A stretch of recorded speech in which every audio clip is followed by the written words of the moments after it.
உலக வரலாற்றில் இன்றைய ஐக்கிய நாடு சபைகளாக இருக்கலாம் அல்லது சமாதான பேரவைகளாக இருக்கலாம், இந்த உலகத்தில் சமாதானத்தை உருவாக்க போகிறோம் என்ற பெயரில் போராடி கொண்டிருக்கிற எந்த அமைப்புகளாக இருக்கலாம், அத்தனை அமைப்புகளுடைய சமாதான ஒப்பந்தங்களையும் உடன்படிக்கைகளையும் அறிக்கைகளையும் விஞ்சுகிற அளவுக்கு 1400 ஆண்டுகளுக்கு முன்னால் அல்லாஹ்வின் தூதர் என்று சொல்லுகிற அந்த அற்புதமான மனிதர் முழு மனித சமுதாயத்தையும் ஒன்று திரட்டி அரபா மைதானத்திலே வைத்து மிக பெரும் ஒரு மனித உரிமை சாசனத்தை வெளியிடுகிறார்கள்.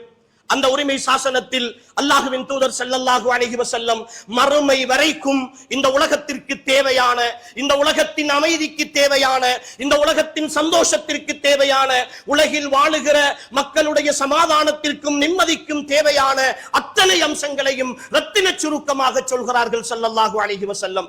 அதிலே ஒரு விஷயம்தான் அல்லாஹ்வின் தூதர் ஸல்லல்லாஹு அலைஹி வஸல்லம் அவர்கள் சொல்லுகிறார்கள், இந்த மாதம் எப்படி புனிதமான மாதமாக இருக்கிறதோ, நான் நிற்கிற இந்த ஊர் எப்படி புனிதமான ஊராக இருக்கிறதோ, நான் பேசிக் கொண்டிருக்கிற இந்த அரபா மைதானம் எப்படி புனிதமான ஒரு இடமாக இருக்கிறதோ, இதே போலதான் அடுத்த முஸ்லிமினுடைய மானமும் மரியாதையும் அவனுடைய உயிரும் பொருளாதாரமும் இன்னொரு முஸ்லிமுக்கு கண்ணியமானது.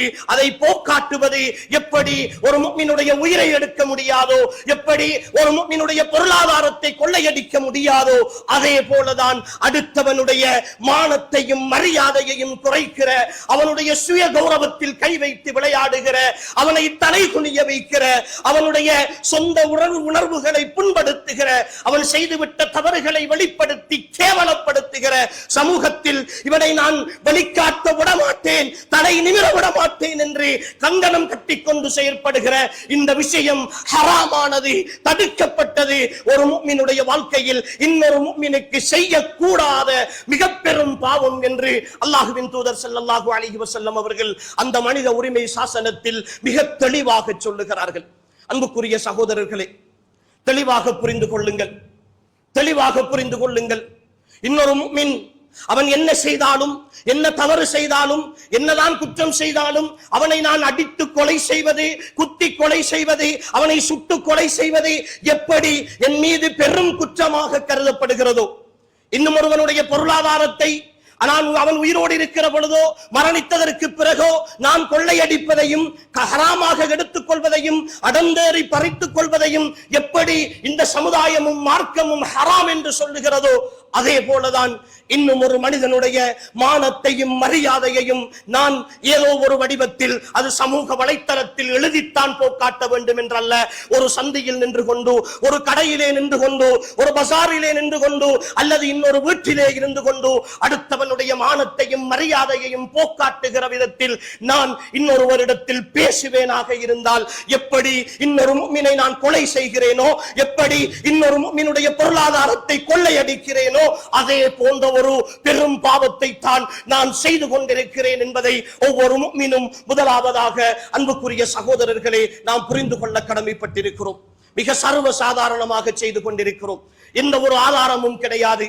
சமூக வலைத்தளத்தில் யாராவது ஒரு ஃபேக் ஐடியிலே இன்னார் இப்படி செய்தார் என்று எழுதிவிட்டால் போதும், அதை பார்த்தவுடன் இரவு தூங்க போவதற்கு முன்னர் தான் என்னோடு சந்தோஷமாக சிரித்து பேசிவிட்டு போயிருப்பான். அவனோடு நட்பாக இருந்தேன், 10 வருட நட்பு, 15 வருட நட்பு. இரவு தூங்க போகிற பொழுது பேஸ்புக்கை எடுத்து பார்க்கிறேன், அப்பொழுது பேசிவிட்டு வந்த என்னுடைய நண்பனை பற்றிய ஒரு செய்தி வந்திருக்கிறது. மறுநாள் காலையில் அவனை சந்திக்கிற பொழுது சலாம் சொல்லாமல் முகத்தை திருப்பிக் கொண்டு போகிறேன்.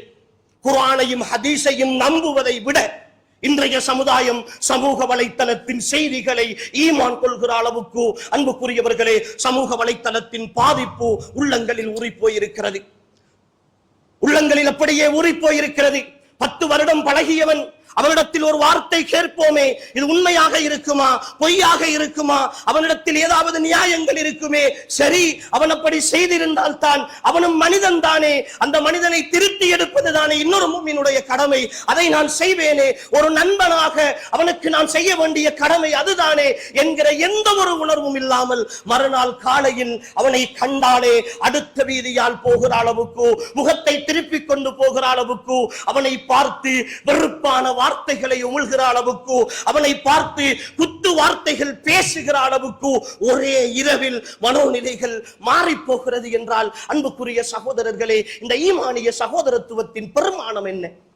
ஈமானிய நட்பின் பெருமானம் என்ன? இதுதான் எனக்கும் உங்களுக்கும் இஸ்லாம் காட்டி தந்த வழிமுறையா? இதுதான் எனக்கும் உங்களுக்கும் அல்லாஹ்வுடைய தூதர் காட்டி தந்த வழிமுறையா? 23 ஆண்டு காலங்கள் அல்லாஹ்வின் தூதர் என்ற அந்த அற்புதமான மனிதர் இந்த பூமியில் எல்லா தியாகங்களையும் செய்து, எல்லா இழப்புகளையும் சந்தித்து, உயிர் பலி கொடுத்து இந்த பூமியில் இந்த இஸ்லாத்தை நிலைநிறுத்தினார்களே, இதற்காகத்தானா? அடுத்தவனை நரகவாதி என்று சீர்குட்டுவதற்காகவா? அடுத்தவனை கேடுகட்டவன் என்று சமூகத்தில் காட்டுவதற்காகவா?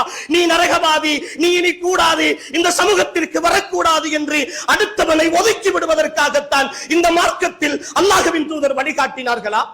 அப்படி ஒரு வழிகாட்டல் இருக்கிறதா? அல்லாஹ்வின் தூதரிடத்தில் ஒரு மனிதர் வருகிறார், யா ரசூலல்லாஹ், நான் விபச்சாரம் செய்து விட்டேன். அந்த மனிதரே வந்து சொல்லுகிறார், தன்னுடைய குற்றத்தை ஒப்புக்கொள்கிறார். அல்லாஹ்வின் தூதர் அல்லாஹ் அவருக்கு அருள் புரிய வேண்டும். எவ்வளவு அழகான முன்மாதிரி! அன்புக்குரிய சகோதரர்களே, முகத்தை திருப்பிக் கொள்கிறார்கள். மறுபக்கமாக வந்து சொல்கிறார், யா ரசூலல்லாஹ், நான் விபச்சாரம் செய்து விட்டேன். மறுபக்கமாக திருப்பிக் கொள்கிறார்கள். 3வது முறை வருகிறார், யா ரசூலல்லாஹ், நான் விபச்சாரம் செய்து விட்டேன். சஹாபாக்களை பார்த்து கேட்கிறார்கள், உங்களுடைய நண்பருக்கு ஏதாவது பிரச்சனை இருக்கிறதா? ஏதாவது அவருக்கு தடங்கல்கள், மூளையில ஏதாவது பிரச்சனைகள் ஏற்பட்டிருக்கிறதா என்று கேட்கிறார்கள். அந்த பாவத்தை பகிரங்கமாக ஒப்புக்கொண்ட பொழுது கூட இல்லை, நீங்கள் செய்திருக்க மாட்டீர்கள், நீங்கள் அதிலிருந்து விலகிக் கொண்டிருப்பீர்கள் என்று அல்லாஹ்வின் தூதர் அந்த தோழருடைய தவறை மறைப்பதற்காக முயற்சித்தார்கள் என்றால், அன்புக்குரிய சகோதரர்களே, இரகசியமாக யாருக்கும் தெரியக்கூடாது என்று அவன் செய்த ஒரு தவறு, அவன் செய்த ஒரு பாவம், அல்லாஹ் ஏதோ ஒரு காரணத்திற்காக அதை வெளிப்படுத்தி விட்டான் என்பதற்காக ஒட்டுமொத்தமாக அவனை போட்டு கீறி கிழித்து நாசப்படுத்தி நாளடித்து விடுகிறோமே. இதற்காகவெல்லாம் அல்லாஹ்விடத்தில் நாம் பதில் சொல்ல மாட்டோம் என்று நினைத்துக் கொண்டிருக்கிறோமா?